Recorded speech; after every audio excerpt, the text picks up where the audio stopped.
Assalamualaikum warahmatullahi wabarakatuh. Selamat datang kawan-kawan semua di channel Riam Biru. Terima kasih banyak untuk kawan-kawan yang sudah berkenan hadir di channel ini. Dan pada kesempatan kali ini ada satu cerita datang dari Pak Udin. Pak Udin ini adalah seseorang yang saya kenal secara pribadi. Jadi beliau ini adalah seorang security atau seorang satpam di mana anak saya itu sekolah gitu ya. Jadi di situ Pak Udin baru beberapa hari yang lalu itu menceritakan secara ya nggak sengaja lagi ngobrol-ngobrol kayak gitu pas lagi jemput di bawah pohon kita neduh sambil saya ngudut gitu ya. Terus ngobrol-ngobrol akhirnya cerita itu sampai ke sana. Ya iseng-iseng Pak. Sampean kalau misal pernah nggak jaga malam di sini gitu ya. Wah dulu pernah kata si itu ya, kalau sekarang sih udah enggak. Dulu itu pas awal-awal lah bekerja di sana. Nah kebetulan si Pak Udin ini udah 15 tahun ya di situ. Dulu pas awal-awal di sini tuh sering saya tuh ya karena dulu ada 3 shift, ada shift malamnya. Itu saya dapat misal shift malam ya kayak gitu. Terus gimana Pak? Serem dah Pak, ada nggak Pak pengalaman ya begitu-begitu Pak gitu? Wah ada Mas gitu. Akhirnya ceritalah si Pak Udin. Tapi ceritanya ini potongan-potongan gitu ya. Pengalaman-pengalaman dia memang pendek-pendek, jadi nggak full panjang satu cerita gitu tuh enggak. Nah ada satu pengalaman itu waktu itu dulu, kondisi sekarang udah beda. Dulu sebelum masa COVID gitu kan. Ini karyawan itu suka ada acara rutinan. Ada acara apa ya? Yes, pokoknya malam itu mereka menginap di sekolah. Semua karyawan itu menginap di sekolah di sana dan biasanya kegiatan gitu kan nyampe jam 9 malam. Nanti jam 9 malam itu istirahat. Bangun itu jam 3 pagi buat sholat malam dan sebagainya. Nah, pada masa itu si Pak Udin kan dia memang nggak tidur ya, orang tugas dia itu jaga malam. Ini jam 9 malam lewat, udah mungkin bukan jam 9, sekitar jam 10 malaman lah. Itu kan orang-orang udah mulai sepi, udah pada tidur kan. Pak Udin itu mulai keliling ke sana. Semuanya hening, semuanya sepi, memang oh ini udah pada tidur nih, udah nggak ada suara atau apa. Nah ini anak salah satu petinggi di sekolah tersebut itu ikut, anak atau keponakan.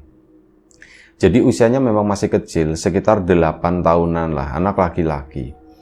Itu malam itu ikut, satu-satunya anak yang ikut malam itu ya dia. Anggap aja namanya Rizky gitu ya, nama disamarkan. Nah, si Rizky itu satu-satunya anak di sana. Pak Udin keliling-keliling awal-awal itu nggak terjadi apa-apa. Dia pun balik lagi ke depan sana. Saya pun nanya, Pak, sampean pernah nggak Pak masuk ke area TK sana yang ke belah? Wah, kalau itu saya nggak berani katanya. Wah, emang kenapa Pak? Nanti dulu tak ceritainnya. Oh oke. Ini yang ini dulu nih, belum selesai kata si Pak Udin. Ya wis, gimana Pak ceritanya? Jadi malam itu sekitar jam 2 lah, setelah keliling-keliling semuanya itu udah tidur, memastikan nggak ada siapapun. Jam 2 pagi, saya keliling lagi tuh untuk keberapa kalinya gitu ya. Masuk lagi ke sana, tapi saya cuman berani di situ, di lapangan tengah yang buat upacara. Nggak berani ke TK. Nah itu Pak, saya penasaran di situ. Saya tuh nggak berani ke TK sana yang di pojokan itu. Enggak lah, saya nggak berani ke situ. Emang kenapa Pak? Wes pokoknya ada kejadian dulu pernah. Nah terus itu gimana Pak? Nah saya keliling tuh jam 2. Orang-orang belum pada bangun gitu ya. Mungkin udah ada yang bangun tapi mungkin mereka masih di kelas atau bagaimana. Nah saya tuh baru masuk Mas. Di situ Mas nunjukin satu area. Area yang mau masuk ke area utama lapangan di sana. Nah di situ ada kelas-kelas kan. Kelas-kelas menghadap ke lapangan karena lapangannya itu diputerin sama kelas 2 lantai bangunannya. Di sebelah kiri bawah itu ada WC buat siswa. Nah, si Pak Udin itu lagi jalan di lorong itu yang mau masuk ke situ dari depan. Itu ngelihat ada seorang anak kecil. Dikit. Lampu itu nggak semuanya dinyalakan, jadi kayak seperlunya aja, lumayan cukup remang-remang lah. Ada anak kecil, loh, itu siapa? Itu si Rizky. Dikiranya si Rizky, berani banget ke toilet sendiri malam-malam, pikirnya Pak Udin. Akhirnya Pak Udin kan di situ, ya mubeng-mubeng aja, muter-muter di situ nungguin si Firly gitu ya. Si Rizky gitu kan, lah keceplosan nama aslinya. Nungguin si Rizky itu tadi. Ini ada suara kupyak-kupyuk di sana, ngocorin keran itu ada, kata si Pak Udin. Lama banget di toilet lagi ngapain gitu kan. Malam-malam begini soalnya, ditungguin lagi. Suara itu pun menghilang. Mulai hening. Ini anak udah selesai belum sih kok belum balik lagi gitu kan. Akhirnya apa? Ditengokin sama Pak Udin menuju ke WC tersebut. Saat ditengokin, dipanggil kan, Ki, Rizky, gak ada jawaban. Ki, dibuka toiletnya, gak ada siapapun. Ada 3 bilik di sana, dibukain satu persatu, itu gak ada siapapun tuh. Kok gak ada? Si Rizky kemana ya? Pak Udinnya takut kan, dia langsung keluar. Dia itu kemana sih? Akhirnya menuju ke satu ruangan di mana Rizky sama si itu lupa ya, anaknya atau bapaknya atau padeknya atau apa gitu. Nah itu datang ke situ ngecek. Nah ternyata anggap aja bapaknya gitu. Bapaknya itu udah bangun. Akhirnya nanya kan, Pak, nun sewu Pak, si Rizky-nya masih tidur. Nanya sama bapak, Pak, Rizky tadi keluar pipis atau gimana Pak? Enggak Pak, orang dia belum bangun katanya dari tadi tidur. Di situ Pak Udin, siapa terus anak si tadi ya yang lewat di sana? Orang aku ngelihat jelas-jelasan itu anak. Dan bentukannya ya mirip-mirip kayak Rizky, meskipun gak 100% gitu ya, cuman sepintas itu menuju ke toilet, melakukan aktivitas di sana, keran pun dikocorin. Aku denger, tak tungguin gak keluar-keluar, begitu aku cek, loh kok ternyata seperti itu, si Rizky-nya itu masih tidur. Itu tuh siapa gitu ya, itu jadi tanda tanya. Dan pengalaman selanjutnya, ya lagi-lagi jaga malam. Dia posisinya lagi di halaman depan di sana, lagi duduk sendirian di situ, lagi duduk, udah mulai ngantuk juga. Masih sore, sekitar jam 9, tapi udah ngantuk karena nggak ada temen di situ kan, sendirian duduk.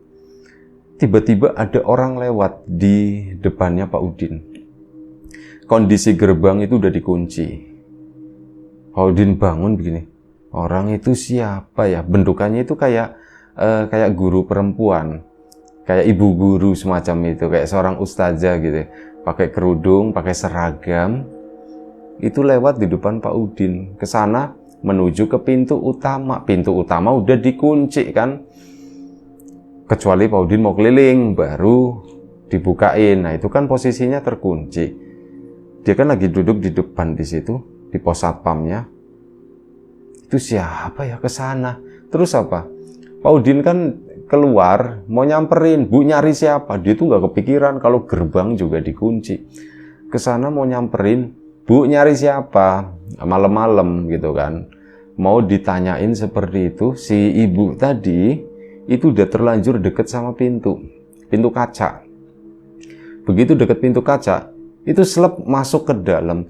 Si Pak Udinnya asem mundur lagi dia ke pos satpam. Aduh gitu kan, itu sih bukan orang. Terus itu siapa ya, kok bisa nembus kayak gitu. Nah itu dari situ, malam itu dia tuh nggak keliling katanya.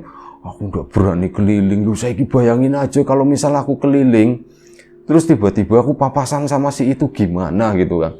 Nah itu seperti itu yang kedua. Nanti ada beberapa cerita ya, seingat narator aja.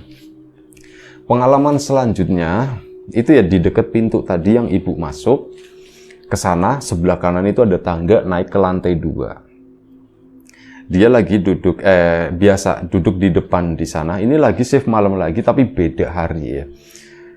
Dan nggak setiap shift malam itu menemukan seperti itu, enggak, termasuk jarang juga. Cuman kalau lagi kebetulan, kalau agak-agak ya lagi apes-apes begitu, suka ada penampakan semacam itu.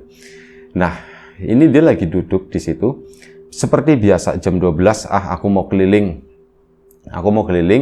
Dan seperti biasa juga, nggak sampai ke belakang, nggak area TK gitu. Jadi itu kawasan SD, nanti di bagian belakang sana itu ada kawasan TK. Lumayan cukup luas juga, ada area bermain dan sebagainya.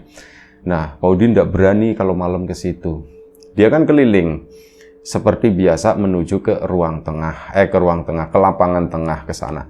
Dia bermaksud mau keluar lagi, ini udah jam 12 lewat. Nah, untuk keluar lagi, itu yang tadi si ibu-ibu yang nembus itu, masuk sebelah kanan tangga. Pak Udin itu ngelewatin itu, pertigaan tersebut. Di pertigaan itu, entah kenapa, memang salah satu spot yang ditakuti itu adalah di tangga katanya. Kalau malam itu yang menuju ke lantai 2, tangganya tuh belok begini. Yang ditakutin itu di situ. Dan saat lewat ke sana, kan gelap ya di area situ ya. Pak Udin juga nggak pakai senter, nggak pakai apa, cuman dia lampu-lampu tembusan dari ruangan satu ke ruangan yang lain, nggak terang banget, cuman ada lah sedikit cahaya di situ. Saat lewat sana, tepat berada di bawah tangga tersebut, mau keluar ke arah tadi, pintu itu, dia melihat di atas tangga ada yang berdiri dan bentuknya seperti itu. Bentuknya itu kayak seorang ibu guru. Kayak seorang ustazah yang pakai kerudung, pakai seragam, mungkin batik atau apa gitu ya. Cuman warnanya itu waktu itu terlihatnya ya cuman warna gelap begitu dong. Berdiri di atas sana, sempat ngelongok ngeliatin begini. Astagfirullahaladzim, ngadepnya ke arahnya sih Pak Udin, kayak mau ke bawah, mau turun ke bawah ke situ. Astagfirullahaladzim, apa itu ya? Akhirnya apa? Dia pun langsung cet ke sana. Pintu dikunci, langsung lari ke pos satpam di situ. Itu apa ya? Aku jadi inget yang malam itu nembus, kata si Pak Udin itu. Jangan-jangan itu sosok yang sama. Oh, jadi dia itu dari depan nembus pintu, terus belok ke sana, naik ke lantai 2. Tapi dia itu tadi ngadepnya ke arah saya, berarti mau turun kali ya, mau keluar lagi ya. Dia pun akhirnya ke pos satpam di sana kan, diem aja di situ ketakutan. Serepet gitu. Cuman ya hitungan beberapa detik ngelihat lagi si Pak Udin itu keluar dari kaca yang ada di depan sana. Seolah-olah itu seperti itu. Kaca ya, pintu kaca dikunci. Ini tahu-tahu keluar selep terus ngilang gitu ya. Nggak full sampai gerbang itu, nggak, cuman hitungan mungkin sedetik 2 detik gitu. Dia ngelihat dari tempat duduknya di situ di pos satpam di sana. Itu ya cuman, aduh malam ini apes banget. Berarti penunggunya itu anak kecil sama yang wujudnya seperti ini, yang wujudnya seperti ibu guru ini yang perintasannya pokoknya di sini. Nah, di situ pun Pak Udin belajar dan akhirnya itu adalah area yang ditakutin sama si Pak Udin. Belakangan beberapa shift malam itu dia itu menghindari area tersebut. Dia milih muter ke samping, ke sana ada pintu sampingnya juga. Nah, dia tuh keliling dari pintu samping. Pintu samping itu berbatasan dengan rumah-rumah warga di situ ya. Nah, ke sana. Akhirnya apa? Malam itu ngambil pintu samping. Ya berharap nggak ada apa-apa gitu kan. Ya sudah masuklah ke ruang area yang buat upacara di situ, area utama, area tengah. Saat berada di situ ya cuman senter-senter keliling-keliling, nyonterin yang bagian TK yang jauh itu, yang di pojokan itu, yang bukan di pojokan, di area belakang. Cuma disenterin begini kan, lampu dimatiin semua. Ada sih lampu cuman 1-2 yang nyala di bagian luar. Senterin, sudah aman lah pikir dia. Lagian mau orang kalau masuk ke TK juga mau ngambil apaan gitu, mau ngambil balok mainan bocah atau apa, kuda-kudaan ya enggak mungkin lah. Balik lagi. Saat balik lagi, dia tuh mau keluar ke pintu samping itu, mendengar ada suara anak-anak itu ketawa. Kayak lagi bercanda di lantai 2, di lantai atas. Sempat berhenti, ini suara dari mana ya? Memastikan si Pak Udin itu mendekat ke situ, ke arah lantai 2, ke tengah-tengah lapangan itu, karena kelihatan di sana dilongok begini. Loh, suaranya dari kelas itu, nggak ada kegiatan malam ini, nggak ada siswa, nggak ada apa. Gue langsung lari, biasa seperti lewat keluar pintu samping. Asam nambah lagi, kata si Pak Udin. ternyata ada begituan juga di atas sana. Nah, itu udah kan. Sampai ada pengalaman selanjutnya. Ini waktu itu ada sesekali itu kegiatan. Siswa itu menginap di sekolah. Dan kebetulan waktu itu Pak Udin juga jaga malam di sana. Nah, ini saat kegiatan itu kan biasa. Jam 9 itu siswa itu udah harus istirahat semuanya. Harus istirahat dan itu terpantau gitu ya. Dipantau memang ketat. Nah, lagi keliling sekitar jam 12, Pak Udin mendengar ada suara anak-anak bercanda itu di dalam salah satu ruang kelas. Akhirnya ya Pak Udin kan nggak ngerti penempatan istirahatnya itu di mana, itu nggak tahu. Dia pun ke atas ke sana ya maksudnya itu mau negor, malam-malam gitu ya, jangan bercanda terus, sudah waktunya tidur. Maksudnya itu mau negur seperti itu. Kepedean naik ke lantai 2. Nah, lantai 2 itu pun sebenarnya kepikiran, jangan-jangan ketemu sama ibu-ibu itu lagi, tapi enggak lah, semoga enggak. Berharap akhirnya ke sana menuju ke kelas itu, di mana suara itu terdengar, suara anak-anak lagi bercanda. Didatengin sama Pak Udin, kelasnya itu gelap posisinya. Ya pikirnya Pak Udin, oh ini anak-anak lagi pada tidur, ruangan kelas digelapin atau bagaimana. Itu masih bercanda di dalam, nggak tahu ngomong apaan gitu ya, nggak terlalu merhatiin, nggak terlalu inget, tapi ya kayak anak-anak lagi bercanda, ada beberapa gitu. Akhirnya apa? Pak Udin buka pintu kan, weh udah malam, sambil ngomong, udah malam, istirahat sambil tangannya begini, cetrek, nyalain lampu kelas, begitu ngomong sambil nyalain lampu kelas, cetrek nyala. Orangnya itu ndak ada, anak-anak itu kelas kosong, itu bukan kelas yang dipakai buat istirahat anak-anak. Langsung turun kan, lari dia ke bawah. Begitu ke bawah, itu ada seorang guru ternyata yang masih melek, mendengar suara Pak Udin duduk lari mungkin ya. Itu si Pak Guru itu bangun akhirnya, dia tuh jagain kelas istirahatnya anak-anak laki-laki, siswa laki-laki ya. Kenapa Pak Udin? Ya, ditanya begitu kan. Pak, di atas ada yang bercanda gitu kan. Oh, di kelas mana Pak? Itu yang di kelas itu. Ya sampai ngapain ke atas Pak? Kata si itu kan. Ya tadi ada yang bercanda, jadi tak samperin ke sana Pak. Orang anak-anaknya nggak ada yang istirahatnya itu di lantai bawah semua Pak. Kita makanya kelas bawah bukan kelas 1. Oh begitu jadinya. Sampean nggak ngomong, ya orang sampean juga nggak nanya Pak Udin gitu. Beneran Pak, itu ada yang bercanda katanya di atas. Udah tak omongin, udah malam istirahat tidur, tak nyalain lampunya jetrek, kosong, nggak ada apa-apa Pak. Ya sudah saya lari, udah tak biarin aja, nyalain aja seperti itu. Ya sudah nggak apa-apa Pak, biar nggak serem kata si Pak Guru itu ya, Pak Guru muda.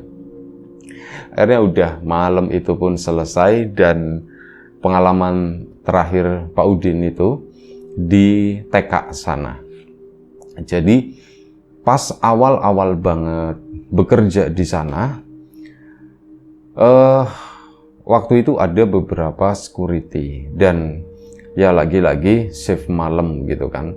Nah saat shift malam itu ya belum banyak pengalaman sebelumnya itu belum pernah dialami. Ini tuh benar-benar pengalaman pertamanya Pak Udin yang bikin dia itu trauma.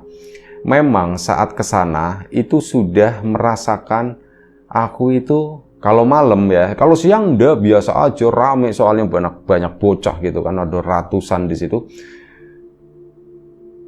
Tapi kalau malam tuh kayaknya beda tuh di sana gitu ya. Kayaknya beda di TK di situ, tapi ya namanya baru bekerja gitu ya, masih dengan penuh semangat, nggak mikirin yang alay siapaan sih kayak gitu. Dia pun berkeliling inisiatif seperti biasa jam 11, jam 12 malam sama nanti jam 2. Nah, jam 2 sama jam 4 ya biasanya kayak 2 jam sekali lah. Ini jam 12 malam ke sana menuju masuk ke itu tadi, belum banyak pengalaman. Masuk ke ruang tempat buat upacara, tempat tengah. Nah, itu kan langsung berbatasan dengan si TK tadi. Di TK itu ada gerbang besinya warna-warni. Ke sana mendekat. Gerbang pun dibuka, memang nggak dikunci. Masuklah ke situ. Gelap, nggak ada lampu. Bener-bener digelapin semuanya. Nyalain senter dong, cetrek, diselorot begitu kan. Masa sih aku nggak berani, kayak ngetes diri sendiri lah. Di tengah-tengahnya itu ada pohon beringin, itu buat biar adem gitu ya. Pohon beringinnya juga nggak terlalu besar. Pak Udin ke sana, menuju ke itu tadi ruangan TK dan yang lain-lain. Nah, di situ yang namanya TK itu kan banyak mainan ya, ayunan lah dan sebagainya. Pak Udin masuk ke sana, posisinya berada di area belakang. Itu kan satu pintu ya, pokoknya area belakang di depan satu kelas. Begitu berada di salah satu kelas tersebut, ini ada teriakan anak kecil, itu ngejerit, kencang banget, dan ya bikin tentu saja Pak Udin itu takut, kaget gitu ya. Ada yang ngejerit di dalam kelas itu. Kok ngejerit? Baru beberapa detik seperti itu, baru ngerespon kagetnya itu ya. Tiba-tiba apa? Ayunan, jungkat-jungkit seperti ini apa ya? Pokoknya mainan yang ada di situ itu gerak semuanya katanya. Kreat, tambah cepet, seolah itu ada yang mainin. Semuanya yang ada di sana itu gerak. Orang balok-balokan itu yang udah dirapiin di pinggir-pinggir aja, itu pada gubrak, pada jatuh semuanya. Dia bingung. Pintunya itu di ujung sana, cuman ada satu pintu, dan ya akhirnya dia nggak ngapa-ngapain gitu ya, cuman diem jongkok begini. Loh, kok bisa kayak gini semua, itu pengalaman pertamanya. Setelah ya itu tadi ini jalankan terus, kemudian tambah pelan, kayak seolah-olah udah selesai nih pertunjukannya. Dia pun langsung berusaha lari ke sana. Saat ngelewatin pohon beringin, Pak Udin itu sempat nengok, asem, kayak langsung begitu. Karena apa? Di pohon beringin tersebut, Pak Udin itu melihat ada seorang perempuan yang identik dengan sosok kuntilanak itu lagi berdiri di situ, lagi ngadep ke arah pohon, bukan ngeliatin ke arah Pak Udin, enggak, tapi ngadepnya ke arah pohon, kepalanya tuh ditempelin sama si batang pohon beringin tersebut. Apa ini lagi? Langsung lari keluar ke sana kan. Dah, aku cukup sekali, kata Pak Udin. Dah, aku ndak berani lagi masuk ke situ. Itu udah zona paling ngeri lah katanya di situ. Jalan semuanya, itu yang bikin serem itu. Ya ada anak ngejerit, oke lah, itu ngagetin gitu di dalam kelas. Cuman ayunan, ada berapa ayunan itu, ada yang muter-muter juga itu. Jungkat-jungkitnya, great, kayak dimainin sama anak-anak.